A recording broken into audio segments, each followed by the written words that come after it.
Assalamu alaikum everyone. This is our channel Nursing Officers, and today's topic is about IV therapy, that is intravenous therapy. Before starting, subscribe the channel Nursing Officers to get more updates and videos. Let's start with the introduction. Routes of administration. Pharmacology में आपने पढ़ा ही होगा. Routes of administration. Routes of administration वो root होता है, हम उस path या पैसेज को कहते हैं जिससे हम एक ड्रग या मेडिसन या कोई फ्लूइड या कोई सब्सटेंस जो बॉडी के लिए बहुत ज़रूरी हो वो हम ले सकें.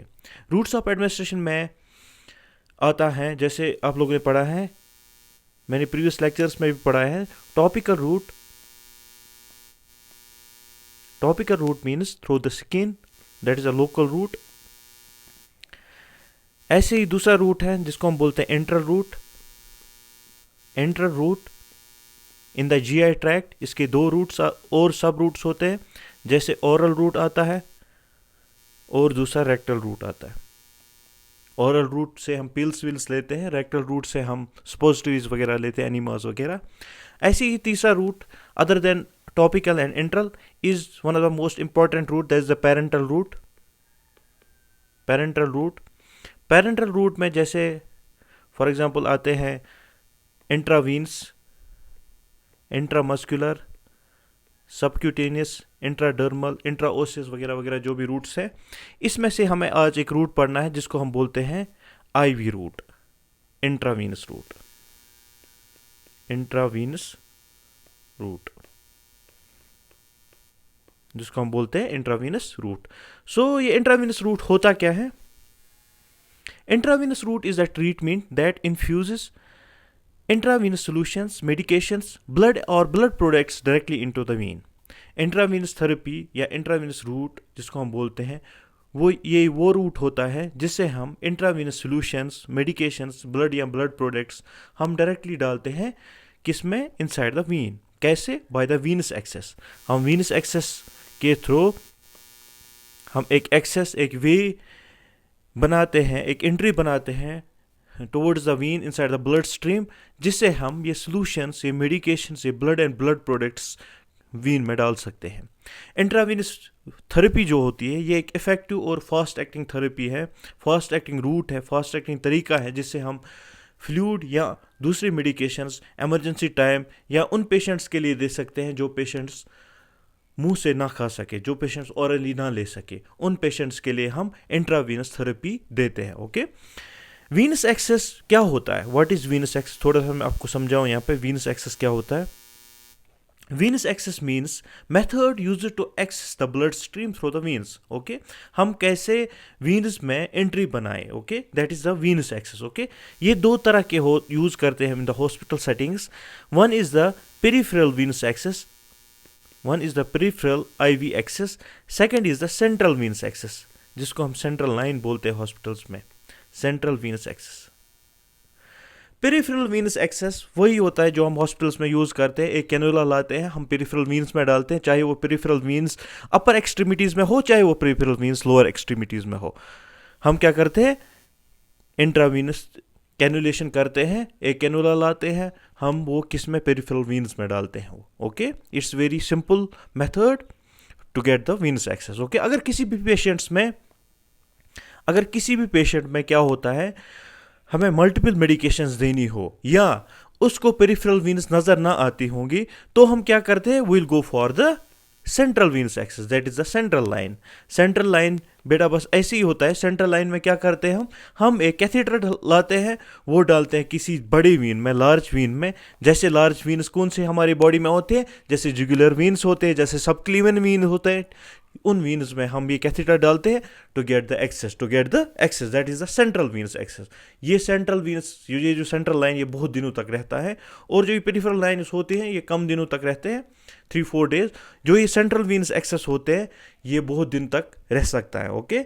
ये उन पेशेंट्स के लिए that needs multiple medications. Okay. कोई कैंसर ट्रीटमेंट किसी का चल रहा होता है, कुछ या कीमोथेरेपी किसी का चल रहा होता है, उनके लिए हम सेंट्रल वीनस एक्सेस डालते हैं। या किसी को डायलिसिस वगैरह, डायलिसिस पेशेंट होता है, कोई रेनल फेलियर पेशेंट होता है, उनके लिए हम सेंट्रल लाइन्स डालते हैं। Okay, that is a venous access. So venous access के थ्रू हम क्या कर सकते हैं, इंट्रावीनस थेरेपी दे सकते हैं। मैंने आपको बताया वीनस एक्सेस दो तरह के हो सकते हैं, one will be the peripheral IV access, second will be the central venous access. Okay, next, इसके बाद आता है purposes. What are the purposes? जैसे मैंने बोला, पर्पज क्या हो सकता है, फ्लूइड देना, मेडिकेशन देना, ब्लड एंड ब्लड प्रोडक्ट्स देना, सप्लीमेंट्स देना, न्यूट्रिशन सप्लीमेंट्स देना।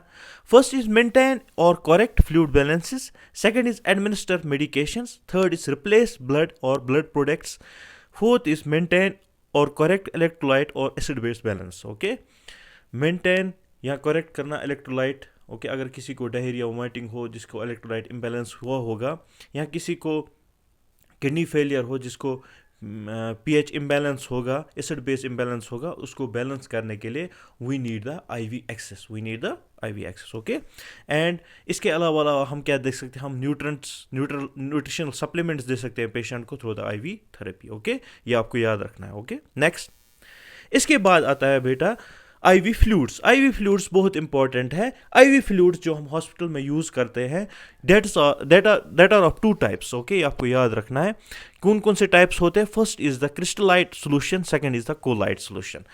जो ये क्रिस्टलाइट और कोलाइट सोल्यूशंस होते हैं, इन दोनों को हम बोलते हैं वॉल्यूम एक्सपेंडर्स। क्या बोलते हैं? वॉल्यूम एक्सपेंडर्स। ओके, वॉल्यूम, जो वॉल्यूम को बढ़ा दे उसको हम बोलते हैं वॉल्यूम एक्सपेंडर्स। फर्क क्या है क्रिस्टलाइट और कोलाइट में? क्रिस्टलाइट के जो सॉल्यूट पार्टिकल्स होते हैं दैट आर स्मॉल, कोलाइट जो होता है दैट हैव लार्ज पार्टिकल्स।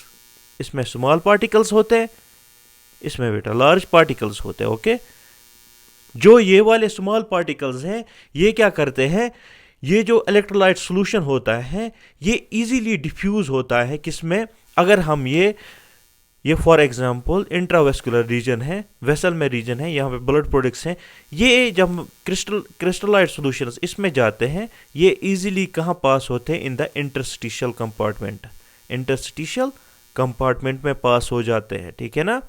मगर जो ये कोलाइड पार्टिकल्स होते हैं बेटा, ये लार्ज पार्टिकल्स होते हैं, ये कहाँ पे ही रहते हैं, in the intravascular compartments, in the intravascular compartments. जैसे क्रिस्टलाइड्स हम यूज करते हैं NS 0.9%, 0.45% NS, रिंगर लैक्टेज जिसको हम हार्टमैन सोल्यूशन बोलते हैं, बाकी चीज़ें जो हम यूज़ करते हैं that are the crystalloid solutions. जैसे कोलाइड सोल्यूशंस हम यूज़ करते हैं हॉस्पिटल्स में, ब्लड एंड ब्लड प्रोडक्ट्स, ये भी बेटा कोलाइड सोल्यूशंस है। ब्लड एंड, कभी कभार एग्जाम में आता है blood and blood products. Second, dextrans 10%, albumin, ये चीज़ें हम यूज़ करते हैं inside the hospitals. Okay, colloids का काम क्या होता है? To increase the plasma volume. एक तो काम होता है इसका टू इंक्रीज द, ये आपको याद रखना है, इंक्रीज द प्लाज्मा वॉल्यूम। और इंक्रीज द प्लाज्मा वॉल्यूम के साथ साथ ये क्या करते हैं, it maintains the osmotic pressure. जैसे it maintains the osmotic pressure, osmotic pressure, ये भी कभी कभार एग्जाम में आता है।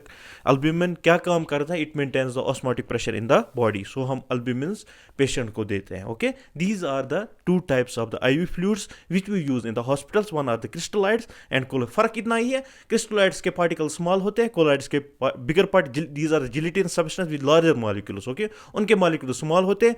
वो क्या करते हैं क्रिस्टलाइड्स, वो एक तो इंट्रावेस्कुलर रीजन में जाते हैं और उसी के साथ साथ ये कहाँ पहुंच जाते हैं, इंटरस्टिशियल कंपार्टमेंट में भी। ये जो कोलाइड्स होते हैं, these remain in the blood only, these remain in the intravascular compartment only. Okay, this is about the crystalloid and colloids. Okay, इसके बाद आता है टाइप्स ऑफ आईवी सॉल्यूशंस। तीन तरह के टाइप ऑफ आईवी सॉल्यूशन है। One is isotonic, hypotonic and hypotonic. ये आपको समझना है, ये आइसोटोनिक, हाइपोटोनिक और हाइपोटोनिक है क्या असल में। ओके, देखो जो आइसोटोनिक सॉल्यूशंस होते हैं, पहले मैं आपको बताऊं, हमारी बॉडी जो है it is made up of cells, it is made up of cells. यहां पे मैं एक सेल बनाता हूं, सेल्स अंदर से न्यूक्लियस होता है, इट कंटेन्स द ऑर्गेनेल्स, अंदर से ऑर्गेनेल्स किस में होते हैं, फ्लूइड्स में, उसको हम बोलते हैं इंट्रासेल्युलर फ्लूइड। ओके, सेल के बाहर क्या होता है, extracellular fluid, extracellular fluid. Okay, intracellular fluid ICF and ECF, okay. इसका बनाव ऐसे होता है सेल्स, ओके। मगर ये फ्लूइड दो बराबर रहते हैं, इनकी कंसंट्रेशन हमेशा बराबर रहती है बाय द प्रोसेस ऑफ, बहुत सारी प्रोसेस होते हैं इसमें, डिफ्यूजन होता है, एक्टिव ट्रांसपोर्ट होता है या ऑस्मोसिस होता है, ओके। ऑस्मोसिस का मतलब क्या है? Movement of solution from higher concentration towards the lower concentration through the semi permeable membrane, ये आपको याद रखना है, ओके। अगर कभी कभार एक्स्ट्रा सेल्यूलर कंपार्टमेंट में कंसंट्रेशन ज़्यादा होता है तो फ्लूइड कहाँ से शिफ्ट होता है? From outer compartment to the inner compartment, okay. ऐसे ही फ्लूइड बैलेंस रह जाता है, ओके।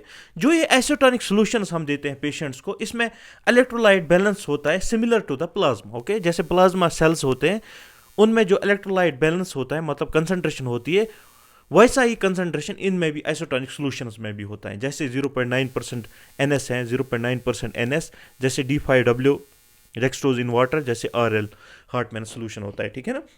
मतलब जब भी हम ये पेशेंट्स को देते हैं, आउटर कंपार्टमेंट में मतलब आउटर कंपार्टमेंट में जो भी रहता है ये कंसंट्रेशन, वो इंट्रासेलुलर रीजन में भी वही सेम कंसंट्रेशन होती है, उनको हम बोलते हैं आइसोटोनिक सॉल्यूशंस। कभी कभार क्या होता है बेटा? हाइपोटोनिसिटी, मतलब बाय द नेम इटसेल्फ में टोनिसिटी क्या होता है? Tonicity means amount of solutes in the solution, okay.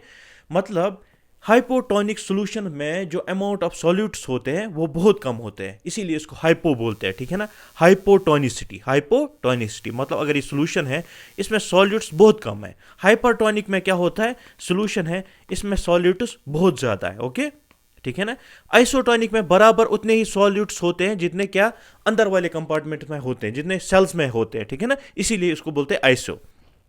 Hypotonic में क्या होता है? अगर हम हाइपोटोनिक सॉल्यूशन देते हैं किसी पेशेंट को, जो आउटर कंपार्टमेंट में सॉल्यूशन होता है वो ज़्यादा बढ़ जाता है, इनर कंपार्टमेंट में कम होता है। तो ये सेल है, इधर सॉल्यूशन बहुत ज़्यादा है, then the fluid will flow from higher concentration towards the lower concentration of the solution, okay. तो ज़्यादा फ्लूइड सेल में जाएगा, cell will swell up, okay. तो हाइपोटोनिक सॉल्यूशन हम किन पेशेंट को दे सकते हैं? हम उन पेशेंट को दे सकते हैं विच हैव डिहाइड्रेटेड सेल्स, ये आपको याद रखना है। जिन किसी भी पेशेंट्स में डिहाइड्रेटेड सेल्स हो उनको हम हाइपोटोनिक सॉल्यूशन देते हैं, ठीक है ना। फॉर एग्जांपल डायबिटिक कीटोएसिडोसिस में, हाइपरग्लाइसेमिया में अगर कभी कभार डिहाइड्रेशन हो, उस टाइम पे हम हाइपोटोनिक सॉल्यूशन देंगे। फॉर एग्जांपल हाइपोटोनिक सॉल्यूशन क्या होता है? 0.9% NS है ना आइसोटोनिक, इससे कम होगा hypotonic. 0.45% NS, 0.33% NS, these are the hypotonic solutions, okay। अब बेटा हाइपरटोनिक सॉल्यूशंस क्या होता है? ऐसे ही मैंने जैसे बताया आपको, इसमें सॉल्यूशन की कंसंट्रेशन आउटसाइड द कंपार्टमेंट, मतलब यहाँ पे सॉल्यूशन कम होगा, अंदर वाले में ज़्यादा होगा। तो फ्लूइड कहाँ से? यहाँ से फ्लो होगा सेल से towards the outer compartment vessels में, ठीक है ना। तो सेल क्या होगी? श्रिंक होगी, ठीक है ना। इसमें हम कौन कौन से फ्लूइड आते हैं? 3% सैलाइन, 0.9% से ज़्यादा ऊपर 3% saline, okay. 10% dextrose in water, 10% dextrose in water. यहाँ आएगा इसमें 5% डेक्सट्रोज इन 0.9% सैलिन। ये सारे हाइपरटोनिक सॉल्यूशंस होते हैं, ओके। यहाँ आएगा इसमें 5% डेक्सट्रोज इन RL। अब ये किन पेशेंट्स में हम दे सकते हैं? इन द पेशेंट्स हैविंग क्या? Hypoglycaemia, having cerebral oedema. उस टाइम पे हम क्या दे सकते हैं? Hypertonic solutions. होप आपको समझ में आया होगा। आइसोटोनिक मीन्स सेम टोनिसिटी होती है outside and inside the cell, वो सॉल्यूशन, ओके। अगर हम 0.9% NS देते हैं पेशेंट को, तो अंदर भी हमारे सेल में उतनी ही कंसंट्रेशन है, so the fluid will remain in the plasma only, okay, to expand the plasma. Hypotonic में क्या होता है? हाइपोटोनिक में सॉल्यूशन की कंसंट्रेशन आउटसाइड ज़्यादा रहेगी, तो कहाँ फ्लो होगा? Flow of solution will be from outer compartment towards the inner compartment, okay. Hypertonic में क्या होता है? Inner compartment towards outer compartment, okay. ये आपको याद रखना है। These are the 3 types of the solutions which we use in the hospitals, okay, iso, hypo and hypertonic solution. Next is our important topic, that is the intravenous cannulation. यहाँ पे एक cannula दिया गया है। intravenous cannulation वो technique है in which cannula is placed inside a vein to provide venous access. venous access जैसे मैंने पढ़ाया आपको, पेरिफेरल वेन्स में हम कैनुला डालते हैं, वही कैनुला है। उसके पार्ट्स मैं यहाँ पे आपको बता दूंगा। यहाँ पे ये कैप है, इसको हम बोलते हैं plug, this is a plug, okay. यहाँ पे ये कैप है दूसरी, इसको हम बोलते हैं पोर्ट कैप, पोर्ट कैप, ठीक है ना। यहाँ पे ये विंग्स जैसे हैं, इसको हम बोलते हैं विंग्स, ठीक है ना, विंग्स। यहाँ पे ये पोर्ट वाला है, ये इसको हम बोलते हैं नीडल ग्रिप, नीडल ग्रिप आपको याद होना चाहिए।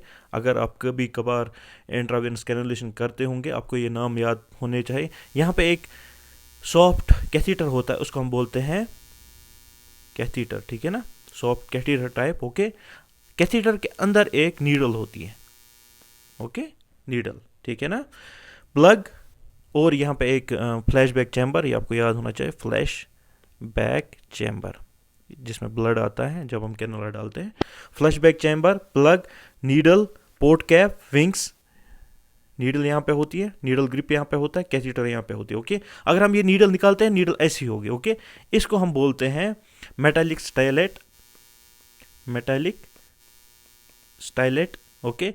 ये मेटालिक स्टाइलेट हमें निकालना पड़ता है जब भी हम कैनुलेशन करते हैं, ओके। कैनुलेशन करने का तरीका क्या है? Firstly you have to wear the gloves, follow the sterile technique. You have to wear the gloves. You have to check the vein using the tourniquet. Apply the tourniquet on the arm. Upper extremities हो, lower extremity हो, टॉर्निकेट लगाना है, Wien देखनी है, okay. Wien देख के क्या करना है, फील करना है वीन को, फिर से चेक, रेसिस द वीन, फिर से चेक करना है वीन, ये वीन ठीक है, स्ट्रेट है, ओके।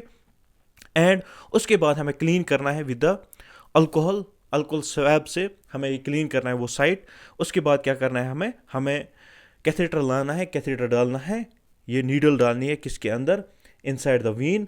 पहले हमें देखना है ये फ्लैशबैक चैम्बर में ब्लड आ रहा है या नहीं। अगर फ्लैशबैक चैम्बर में ब्लड फिल हो गया ये ब्लड से, हमें स्टिलेट पीछे खींचना है, इस कैथेटर को इंट्रोड्यूस करना है अंदर, ठीक है ना, कैथेटर को डालना है अंदर वीन में, ठीक है ना, स्टिलेट बाहर निकालना है, कैप लगानी है उसको, और ऊपर से एडिसिव लगाना है किसको, कैनुलेशन को। इस तरह से कैनुलेशन होती है हॉस्पिटल सेटिंग्स में, ओके।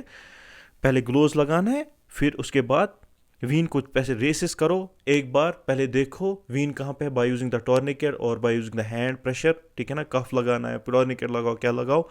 एंड उसके बाद आप क्या करो, रिचेक करो वेन को, उसके बाद क्या करो, क्लीन करो वो जगह, फिर कैथेटर ये नीडल इंट्रोड्यूस करो वहाँ पे, देखो पीछे फ्लैशबैक इस चैम्बर में ब्लड आता है, अगर ब्लड फिल होता है तो इस स्टिलेट को बाहर निकालो, इसको बाहर निकालना है, इसको बाहर निकाल के इस कैथेटर को इंट्रोड्यूस अंदर करना है। जब कैथेटर को अंदर इंट्रोड्यूस करोगे तो फिर कैपिंग होगी, उसके बाद एडिसिव डालोगे ऊपर से, तो कैनुलेशन परफेक्ट होगी, ठीक है ना।